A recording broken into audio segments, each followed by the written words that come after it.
pertanyaan yang pertama, yaitu apakah PT Heptaco ini memiliki struktur organisasi yang resmi? Iya, punya. Oke. Pertanyaan kedua, bagaimana bentuk visualisasi struktur yang digunakan pada organisasi di PT ini? Bagan sih, kalau kita bikinnya pakai bagan. Oke. Bagan seperti tabel gitu ya? Atau kayak seperti struktur? Iya, bagan struktur organisasi kan pasti Oke, ya. oke. Ketiga, ketika membuat struktur organisasi, siapa yang bertanggung jawab membuatnya atas pembuatannya?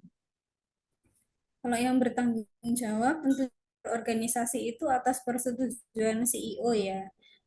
Yang bikinnya itu kalau di Oke. Heptaco itu kolaborasi sama tim konten kreator gitu. Keempat, bagaimana langkah-langkah dalam membuat struktur organisasi? Kalau langkah-langkahnya tentu saja harus melihat perusahaan itu sendiri sebenarnya dia struktur kasarnya itu seperti apa. Jadi misalnya pasti satu perusahaan punya pimpinan. Nah, pimpinan itu biasa kan disebut direktur atau CEO. Nah, dari CEO-nya akan dia mau sejauh mana tingkatan-tingkatan manajemen perusahaannya. Dari level tertinggi CEO sampai staff yang paling bawah ya levelnya dia mau berapa tingkatan. Nanti setelah dari CEO menentukan kan punya segini tingkatan, nah nanti baru struktur organisasi gitu. Oke, baik, Kak. Pertanyaan yang kelima yaitu, apakah dalam struktur organisasi dibuat pengelompokan berdasarkan fungsinya, produk, servis, letak geografis, proses, atau customernya?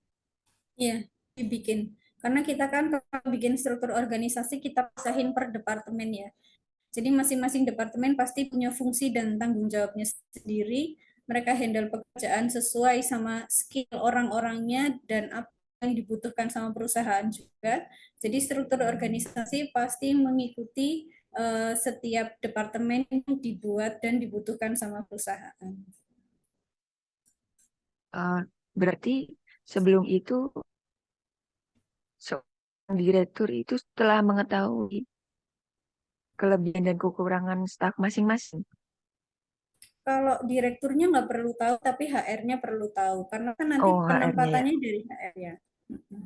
Oke, Jadi siap. misalnya divisi atau departemen tertentu butuh bagian ini, misalnya levelingnya staff, levelingnya manager, levelingnya supervisor. Nah, di situ nanti tugasnya HR buat nyari orang yang sesuai sama kualifikasi yang diperlukan, kemudian dilakukan penempatan ke bagian yang kosong tersebut. Gitu.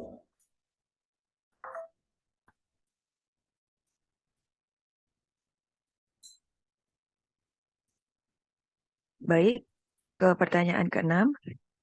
Dalam mengambil keputusan organisasi, mana yang lebih banyak digunakan, sentralisasi atau desentralisasi? Kalau keputusan perusahaan itu semuanya pasti atas seizin atasan. Jadi eh, semua hal yang diambil di Heptaco, keputusan itu pasti diketahui oleh CEO. Misalnya keputusan itu diambil oleh manajer, meskipun manajer yang ngambil itu tetap CEO-nya harus mengetahui gitu, atau CEO-nya harus menyetujui atas keputusan yang dibuat atau akan dibuat tersebut gitu. Jadi kalau sentralisasi atau desentralisasinya silahkan diterjemahkan sendiri dari apa yang saya sampaikan ini. Baik, jikalau terjadi keputusan tanpa melibatkan CEO, apa yang akan terjadi ya, Kak?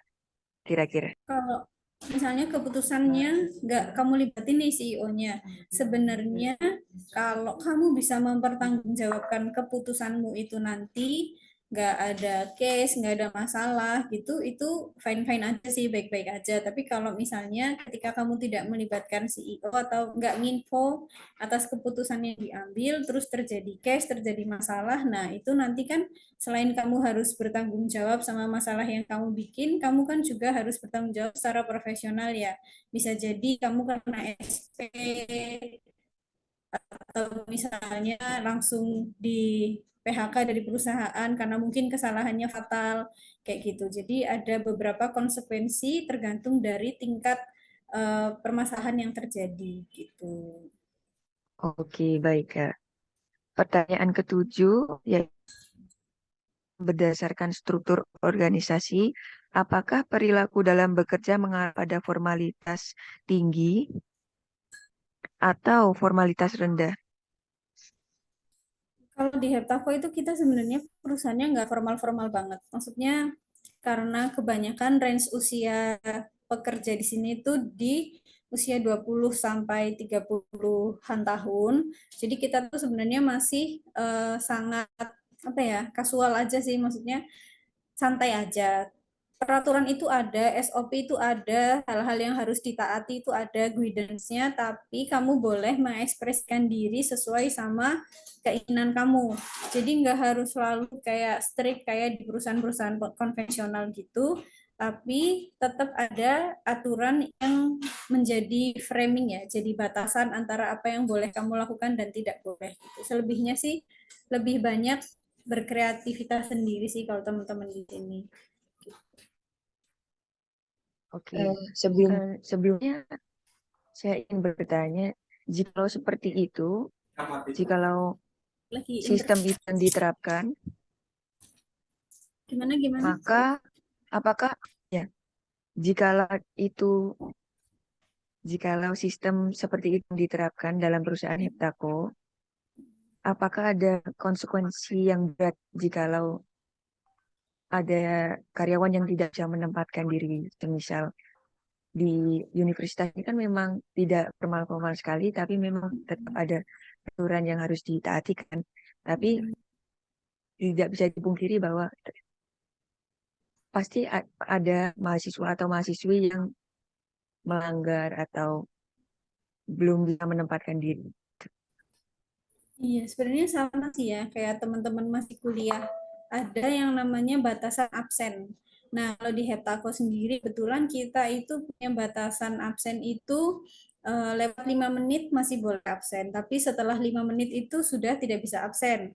Dan 1 bulan itu maksimal hanya boleh 3 kali let in ya, atau 3 kali terlambat kayak gitu. Nah, ketika kamu dalam 1 bulan dievaluasi, ternyata kok terlambatnya ada 5 kali, 7 kali, dan sebagainya, tentu saja nanti kamu akan menerima konsekuensi ya.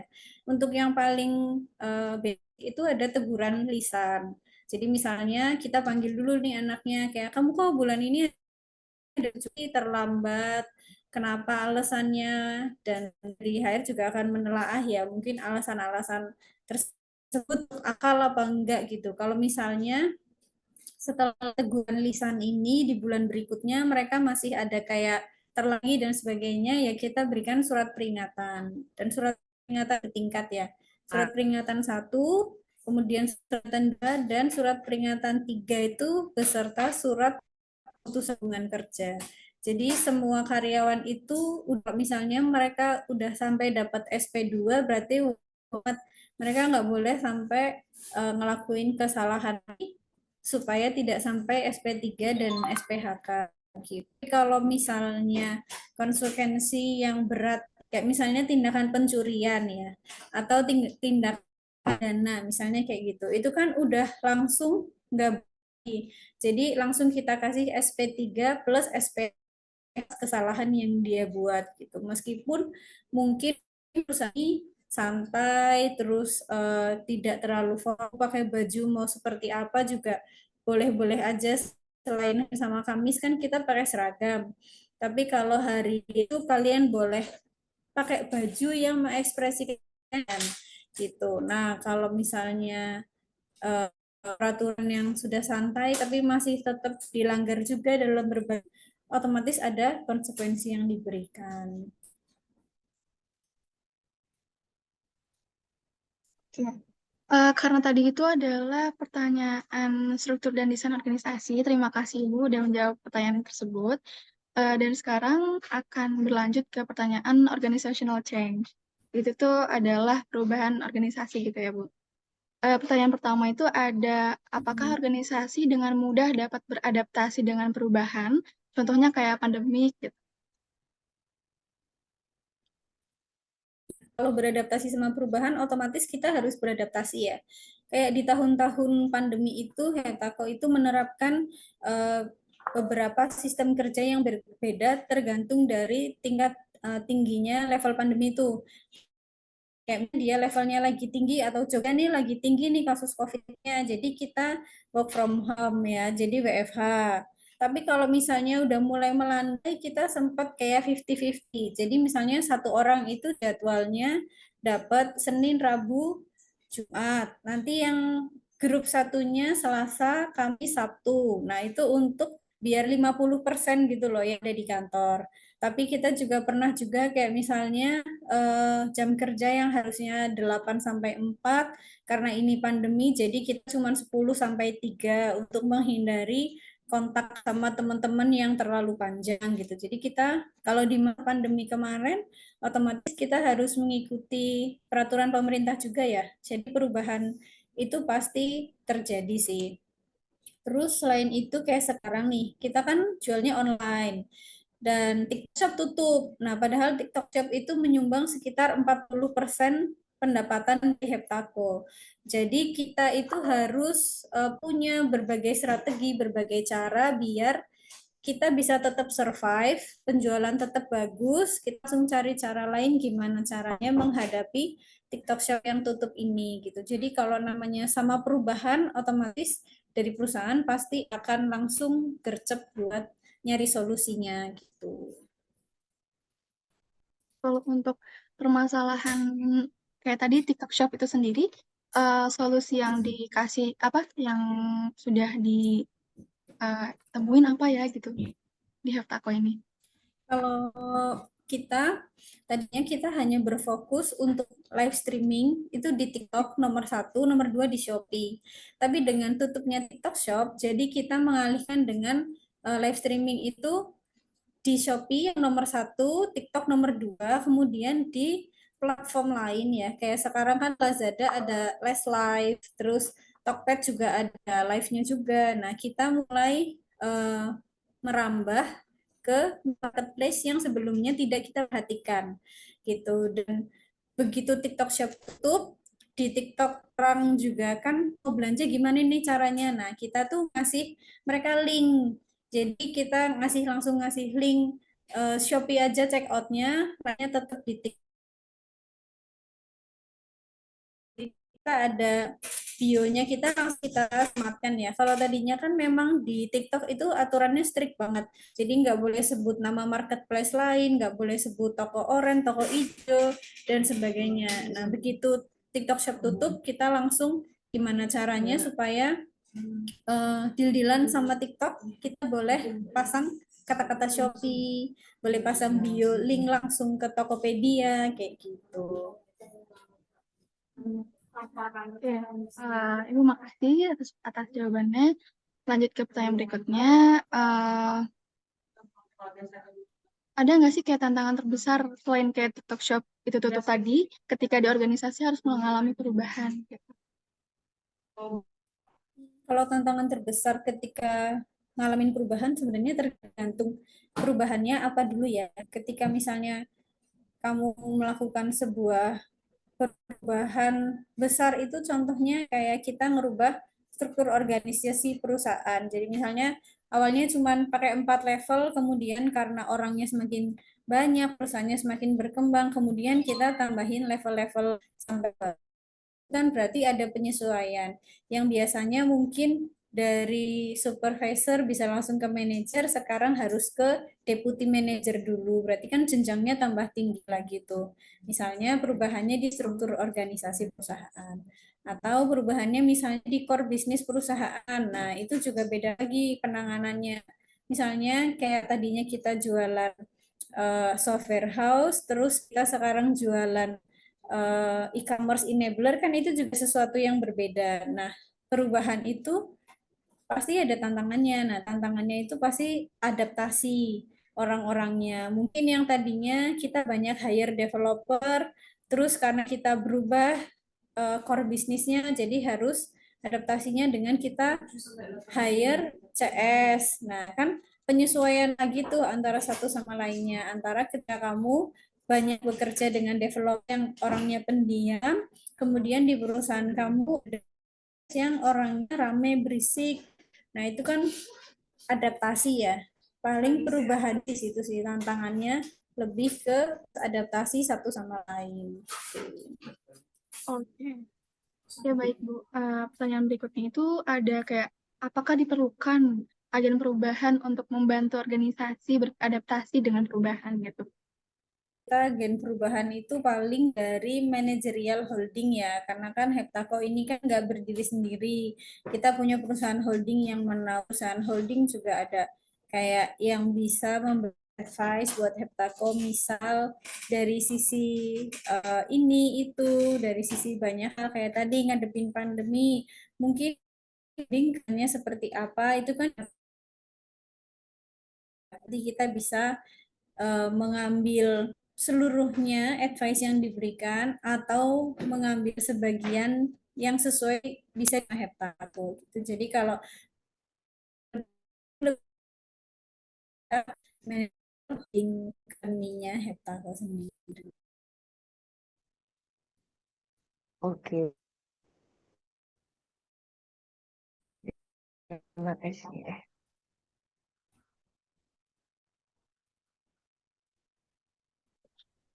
Oke, Ibu. Lanjut kayak tolong jelaskan kayak proses yang dilakukan organisasi ketika harus menghadapi perubahan. Proses. Prosesnya berarti kan harus ada rencana perubahan, ya nggak? Karena ketika kamu misalnya perubahan kan kalau dalam perusahaan yang udah settle, yang udah running bertahun-tahun, nggak mungkin tiba-tiba berubah. Pasti ada faktor penyebab kenapa kamu merencanakan perubahan tersebut ya. Misalnya perubahan itu perubahan core bisnis kayak aku sampaikan di awal. Misalnya tadinya terus berubah jadi kayak kami sekarang e-commerce enabler, itu perubahan yang sangat besar ya. Jadi misalnya yang proses yang dilakukan tentu saja adalah CEO melakukan perencanaan besar yang kemudian dimitingkan dengan seluruh jajaran manajernya. Dan ketika nanti dia udah meetingin sama seluruh jajaran manajernya, nanti ya Li, itu PO kan, nanti aja. Aku lagi ya. Jadi kalau ya nanti tak. Ya jadi sorry. Jadi misalnya nih, kalau misalnya kamu Pak CEO ini sudah merencanakan perubahan besar untuk kita ke depannya, kan pasti dimitingin tuh sama manajer. Itu kan bukan waktu yang singkat, harus menemukan ada yang setuju, ada yang nggak setuju, kemudian langkah-langkahnya seperti apa, dan kita harus membuat alurnya itu serapi mungkin. Itu kalau yang skalanya besar ya. Skala gampang aja misalnya perubahan kan yang tadi ditanyain. Itu adalah pindahan kantor. Nah, pindahan kantor itu misalnya dari yang awalnya kita di gedung A, kemudian kita harus di gedung B, itu juga memerlukan panitia. Jadi nanti ada tim khusus yang dibuat untuk ngurus seluruh perpindahan kantor itu misalnya.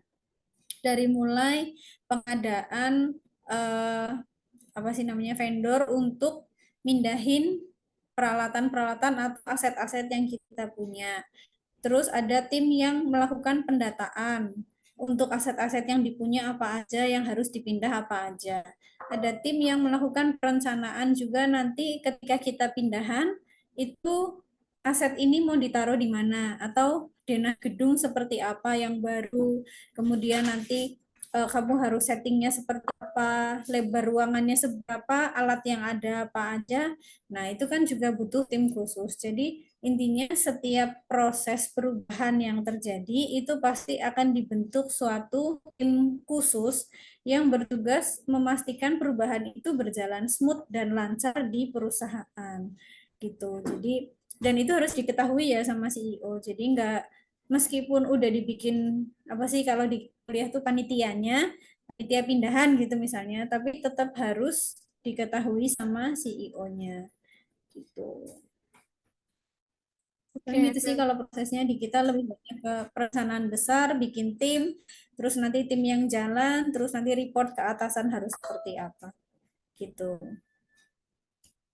oke, baik Ibu, makasih banyak atas waktunya. Mungkin cukup sekian ya wawancara dari kami. Terima kasih sudah meluangkan waktu. Saya tutup dulu. Terima kasih banyak atas waktunya Ibu. Assalamualaikum warahmatullahi wabarakatuh.